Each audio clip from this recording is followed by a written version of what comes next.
Dans cette quatrième partie, on va parler des border radius. Donc les border radius, on parle de l'arrondi des bords des éléments.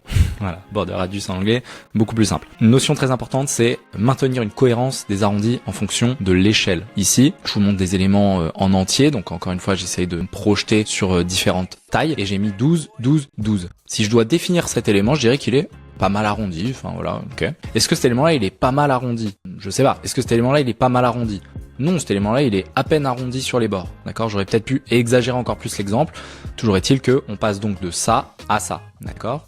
On est sur du détail, mais c'est important de l'appliquer, même si vous ne le voyez pas encore. Je passe de ça à ça. C'est léger, mais faites-le. Et seconde notion importante, l'arrondi extérieur d'un élément doit être cohérent avec l'arrondi de l'élément à l'intérieur. Petite fonction, AI plus P égale AE. Angle intérieur plus padding égale angle extérieur. Donc ici, j'ai illustré ça. AE, angle extérieur. Hey, je t'interromps 2 secondes pour te dire que si ce contenu t'intéresse, j'ai fait toute une formation complète sur les bases du web design. Ce que tu es en train de regarder, c'est un extrait de cette formation.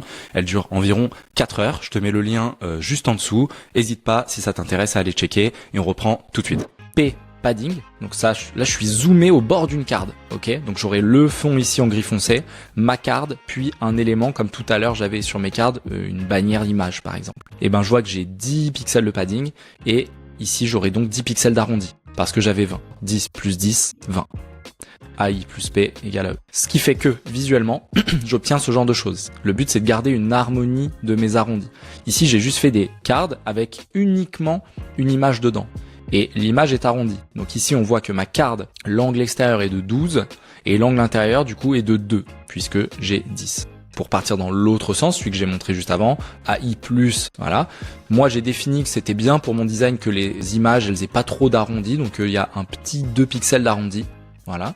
Et ensuite, je sais que ma carte, elle a 10 pixels. Et ben, je sais ce que je dois mettre en arrondi. J'ai pas besoin de, comme ça, deviner un peu dans le noir, au doigt mouillé. Non. Je sais que si mon élément intérieur, il faisait 2 pixels d'arrondi, je rajoute mon padding, tac. Donc, visuellement, j'ai ça. Et ça fait élégant. On voit que c'est comme si j'avais un trait qui gardait la même épaisseur pendant le virage de l'arrondi.